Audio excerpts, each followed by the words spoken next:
Hello सभी को जय हिंद, नमस्कार। मैं अरुण सर आप सभी का प्रयास एकेडमी कल्याणपुर कानपुर में स्वागत करता हूं। आज के वीडियो में बेबेल योजना, शिमला सम्मेलन और कैबिनेट मिशन के बारे में महत्वपूर्ण चर्चा करेंगे, क्योंकि यहां से बहुत ही महत्वपूर्ण प्रकार के प्रश्न जो कि प्रतियोगी परीक्षाओं में पूछ लिए जाते हैं। तो इन सभी पर एक बेसिक नज़र डालेंगे और देखेंगे कौन से प्रश्न कहाँ से किस प्रकार से बनते हैं। तो आइए चलते अपने टॉपिक पर। जैसा कि मैंने दर्शा रखा है, बेबेल योजना। बेबेल योजना कब आती है? तो इसके पहले मैंने पिछले वीडियो में चर्चा की थी, जिसमें आपने देखा था भारत छोड़ो आंदोलन, अर्थात जो अंग्रेज़ों भारत छोड़ो आंदोलन की शुरुआत होती है, उस आंदोलन की शुरुआत इतनी व्यापक तौर पर होती है कि उसकी चर्चा देश विदेश में भी होने लगती है, जिससे कुछ विदेशियों के द्वारा ब्रिटेन पर दबाव डाला जाता है। और दबाव डालने के बाद में क्या होता है कि वहाँ से अंग्रेज़ होते हैं, अंग्रेज़ वायसराय को बदल करके बेबेल आते हैं वहाँ से यहाँ, और ये सोचते हैं कि जो भारत में संवैधानिक प्रतिकूल परिस्थितियाँ चल रही थी, उन संवैधानिक परिस्थितियों को ये अपने अनुकूल में लाने का प्रयास करते हैं और ये एक योजना लेकर के आते हैं। उस योजना को ही नाम दिया जाता है बेबेल योजना। तो चलते हैं, देखते हैं बेबेल योजना। जैसा कि मैंने बताया, लॉर्ड लिथगो जो थे वायसराय, इन वायसराय के स्थान पर एक नए वायसराय नियुक्त किए जाते हैं, वह हैं लॉर्ड बेबेल। लॉर्ड बेबेल आते हैं और ये एक योजना लेकर के आते हैं। तो किस प्रकार से उस योजना में क्या क्या बातें कही गई उनको देखते हैं। तो इन्होंने इस योजना के तहत जो भारत में संवैधानिक गतिविधियों का संकट उत्पन्न हो चुका था भारत में, उस संकट को दूर करने के लिए और जो यहाँ की परिस्थितियाँ हैं उन परिस्थितियों को अनुकूल करने के लिए एक ये योजना लेकर के आते हैं। उस योजना को बेबेल योजना के नाम से जाना जाता है। और इस योजना को 4 जून 1946 को लेकर के आते हैं। और इस बेबेल योजना के तहत कुछ बातें कही जाती हैं, वो बातें क्या हैं उनको देखते हैं। तो इसमें पहला कथन ये है कि नई कार्यकारिणी परिषद का गठन किया जाएगा, अर्थात इस योजना के तहत ये कहा गया कि भारत में एक नई कार्यकारिणी सभा का गठन किया जाएगा, तथा जो सभा में वायसराय होंगे, वायसराय केवल प्रमुख, जो सैन्य का प्रमुख होंगे वह केवल वायसराय होंगे, तथा वायसराय सैन्य प्रमुख के अतिरिक्त सभी भारतीय होंगे। अर्थात इस योजना के तहत पहला जो कथन कहा गया वह यह कहा गया भारत में नई कार्यकारिणी सभा का गठन किया जाएगा और उस सभा में जो भी सदस्य होंगे उस सदस्यों में मुख्य रूप से वायसराय होंगे, जो सैन्य प्रमुख होंगे वह अंग्रेज़ के होंगे, इसके अतिरिक्त जितने भी सदस्य होंगे इस कार्यकारिणी में वह सभी भारतीय होंगे। तो इस योजना के तहत यह कहा गया। उसके बाद दूसरा, कार्यकारिणी में जो सदस्य होंगे वह हिंदू व मुस्लिम बराबर होंगे, अर्थात कार्यकारिणी में हिंदू व मुस्लिमों की संख्या बराबर होगी। तीसरा पॉइंट, इस योजना के तहत कहा गया कि जो गवर्नर जनरल होंगे वह बिना कारण वीटो शक्ति का प्रयोग नहीं करेंगे, अर्थात बगैर कारण के वीटो शक्ति का प्रयोग नहीं किया जाएगा वायसराय के द्वारा। ये वीटो शक्ति क्या होती है? वीटो शक्ति का अर्थ ये होता है कि किसी भी संस्था के द्वारा जो निर्णय लिए जाते हैं, जो कानून बनाए जाते हैं, उन कानूनों को बिना आज्ञा के, बिना कारण पूछे उन्हें रद्द कर देना। तो इस प्रकार की जो शक्ति होती है उस शक्ति को कहा जाता है वीटो शक्ति। तो वही कहा गया कि बिना कारण पूछे वीटो शक्ति का प्रयोग नहीं किया जाएगा। और नेक्स्ट पॉइंट, इस योजना के तहत कहा गया जो भारतीय होंगे, भारतीय अपना संविधान स्वयं का बना सकते हैं, लेकिन द्वितीय विश्व युद्ध के बाद में। तथा नेक्स्ट पॉइंट कहा गया भारत छोड़ो आंदोलन में जो निरुद्ध सभी नेताओं को रिहा किया जाएगा, अर्थात जो भारत छोड़ो आंदोलन चल रहा था उस आंदोलन के तहत कई भारतीय नेताओं को पकड़ लिया गया था, बंदी बना लिया गया था। तो अंग्रेज़ों के द्वारा इस बेबेल योजना के तहत यह कहा जाता है कि जो भारतीय नेताओं को निरुद्ध कर लिया गया है उन नेताओं को छोड़ दिया जाएगा। तथा इसके अतिरिक्त क्या कहा जाता है? तो नेक्स्ट पॉइंट और ये कहा जाता है इस योजना के तहत कि शिमला में सर्वदलीय सम्मेलन को बुलाया जाएगा, अर्थात शिमला में एक बैठक की जाएगी और जो की बैठक होगी सर्वदलीय, यानी भारत में जो भी दल चल रहे थे उन सभी दलों को एक साथ वहाँ पर बुला करके एक सम्मेलन का आयोजन किया जाएगा और उसमें कुछ महत्वपूर्ण निष्कर्ष निकाले जाएंगे। तो फिर आगे चलते हैं, देखते हैं शिमला सम्मेलन। शिमला सम्मेलन शिमला में होता है, जो 25 जून से 14 जुलाई 1945 तक चलता है, अर्थात 25 जून को स्टार्ट होता है और ये 14 जुलाई तक चलता है 1945 में।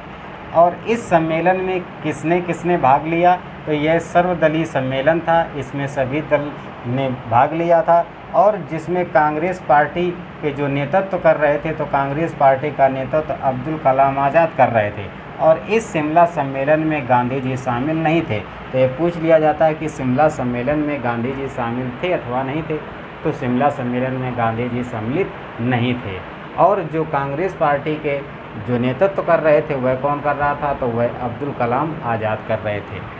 तथा जो मुस्लिम लीग थी, मुस्लिम लीग ने इस सम्मेलन में कहा कि वायसराय की कार्यकारिणी में जो सभी सदस्यों का जो चुनाव किया जाएगा, उन सभी सदस्यों का चुनाव मुस्लिम लीग स्वयं करना चाहती है, अर्थात मुस्लिम लीग द्वारा 17 सदस्यों का चुनाव किया जाएगा। तो इससे यह सुन करके जो कांग्रेस होती है, कांग्रेस इसका बहिष्कार करती है और कांग्रेस के बहिष्कार करने पर यह सम्मेलन वहीं रोक दिया जाता है और यह सम्मेलन असफल हो जाता है। उसके बाद में एक मिशन की शुरुआत होती है। तो मिशन की शुरुआत किस प्रकार से होती है उसको देखते हैं। फिर आपका आता है कैबिनेट मिशन 1946। अब 1946 जो कैबिनेट मिशन आया, ये किस प्रकार से आता है इसको देखते हैं। द्वितीय विश्व युद्ध के बाद में 1945 में ब्रिटेन में आम सभा का चुनाव होता है। उस चुनाव में वहाँ पर ब्रिटेन में जो लेबर पार्टी होती है, जो उदारवादी पार्टी होती है, वह पूर्ण बहुमत में आती है और वहाँ के जो पीएम है वह एटली बनते हैं। तो जब एटली पीएम बनते हैं, जो कि लेबर पार्टी थे, एक उदारवादी पार्टी है, तो उदारवादी पार्टी के जब नेता पीएम बनते हैं, तो पीएम बनने पर उनके द्वारा ये कहा जाता है कि भारतीयों को स्वतंत्र होने का अधिकार है और उन्हें स्वतंत्र किया जाएगा। और उसके लिए एक मिशन की स्थापना की, जिसे कैबिनेट मिशन के नाम से जाना जाता है। तो किस प्रकार से कैबिनेट मिशन की स्थापना हुई उसको देखते हैं।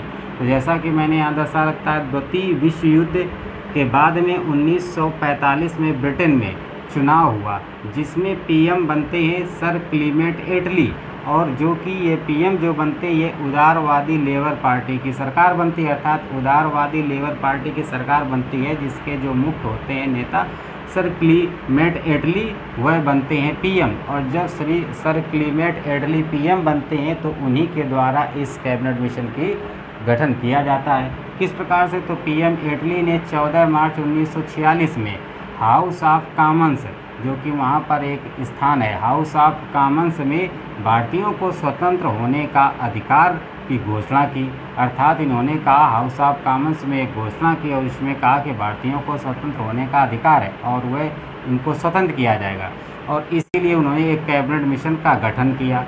तो कैबिनेट मिशन का जो गठन किया है, तत्काल 3 सदस्यीय कैबिनेट मिशन का गठन किया, अर्थात 3 सदस्यों के द्वारा एक मिशन का गठन किया। उस मिशन को ही नाम से जाना जाता है कैबिनेट मिशन।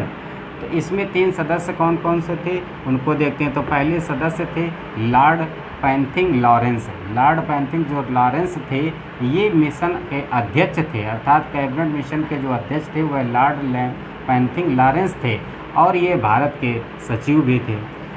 तथा दूसरे जो सदस्य थे वह थे स्टैफोर्ड क्रिप्स। स्टैफोर्ड क्रिप्स जो थे ये व्यापार बोर्ड के अध्यक्ष थे, जो कि कैबिनेट मिशन के सदस्य बने थे।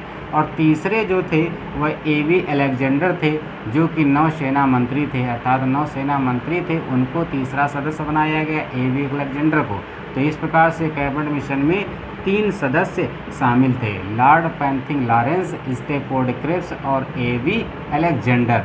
इन 3 सदस्यों से मिलकर के एक मिशन बनाया गया, जिसे कैबिनेट मिशन के नाम से जाना जाता है। अब इस मिशन को तत्काल बनाने के बाद में मिशन दिल्ली पहुंचा, यानी दिल्ली 24 अगस्त 1946 को इस मिशन को लाया गया दिल्ली। और जब दिल्ली पहुंचता है तो दिल्ली में 16 मई 1946 को अंतरिम सरकार की स्थापना की गई और अंतरिम सरकार की स्थापना करके वहाँ पर संविधान सभा का गठन किया गया। अर्थात जो ये कैबिनेट मिशन था ये 24 अगस्त 1946 को दिल्ली पहुँचता है और जहाँ पर 16 मई 1946 को तत्काल अंतरिम सरकार तथा विधानसभा का गठन किया जाता है। और विधानसभा के गठन में कुछ प्रावधान रखे जाते हैं। तो क्या किस प्रकार से प्रावधान रखे गए, तो पहला प्रावधान था कि भारत एक संघ होगा, अर्थात इस मिशन के तहत इसका जो अंतरिम सरकार की जो स्थापना हुई, इस स्थापना के तहत कुछ प्रावधान रखे गए। उस प्रावधानों में कहा गया कि भारत एक संघ होगा, अर्थात भारत एक संघ होगा जिसमें ब्रिटिश प्रांत व देसी रियासतें शामिल होंगी, अर्थात भारत एक संघ होगा जिसमें ब्रिटिश प्रांत और देसी रियासतों को शामिल किया जाएगा।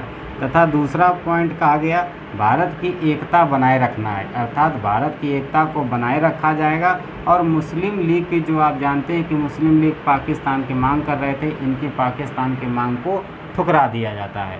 तथा तीसरा पॉइंट इसमें कहा जाता है कि विधानसभा में सदस्यों का जो चुनाव होगा वह अप्रत्यक्ष मत प्रणाली के द्वारा विधानसभा सदस्यों का चुनाव करवाया जाएगा। तो अप्रत्यक्ष मत के प्रणाली के द्वारा जो विधानसभा सदस्यों का चुनाव किया जाता है वह कैबिनेट मिशन के द्वारा शुरू किया जाता है। उसके बाद चौथा पॉइंट इसमें कहा गया 10 लाख की जनसंख्या पर एक सदस्य चुना जाएगा, अर्थात कहने का अर्थ यहाँ पे ये है कि 10 लाख की जनसंख्या पर एक सदस्य का चुनाव किया जाएगा। इस प्रकार नेक्स्ट पॉइंट कहा जाता है कि समुदायों के आधार पर जनसंख्या का अनुपात विभाजन होगा, अर्थात जहाँ पे जिस प्रकार का समुदाय होगा उस समुदाय के आधार पर संख्या का जो विभाजन होगा वो वहाँ के समुदाय के अनुपात के आधार पर विभाजन किया जाएगा। और इस प्रकार से संविधान सभा में कुल सदस्य की जो संख्या निर्धारित की जाती है वह 389। इन 389 में 292 सदस्य होते हैं वह ब्रिटिश प्रांतों से होते हैं और जो 93 होते हैं वह देसी रियासतों से होते हैं तथा जो 4 होते हैं ये कमिश्नरी के क्षेत्र से आते हैं। और इसमें हैदराबाद जो देसी रियासत है, हैदराबाद देसी रियासत को शामिल नहीं किया गया था। तो इस प्रकार से कैबिनेट मिशन से जितने भी महत्वपूर्ण प्रश्न बनने वाले थे उन सभी की मैंने चर्चा की। आगे जो नेक्स्ट वीडियो आएगा उसमें अंतरिम सरकार को लेकर के आएंगे, फिर उसके बाद में 1947 के प्रकार से आपका संविधान के जितने भी महत्वपूर्ण प्रश्न हैं उन सभी की चर्चा टॉपिक बाय टॉपिक वीडियो के माध्यम से लेकर के आते हैं। उम्मीद है आप सभी को बहुत पसंद आते होंगे। यदि आपको पसंद आए तो आप चैनल से जुड़े रहें और चैनल को सब्सक्राइब कर लें, बेल आइकन बटन अवश्य दबा लें। और याद करने के लिए आप वीडियो को केवल 2 या 3 बार आप देखेंगे तो आपको बहुत आसानी से तैयार हो जाएगा। आप सभी लोग चैनल से जुड़े रहें। सभी को जय हिंद, नमस्कार।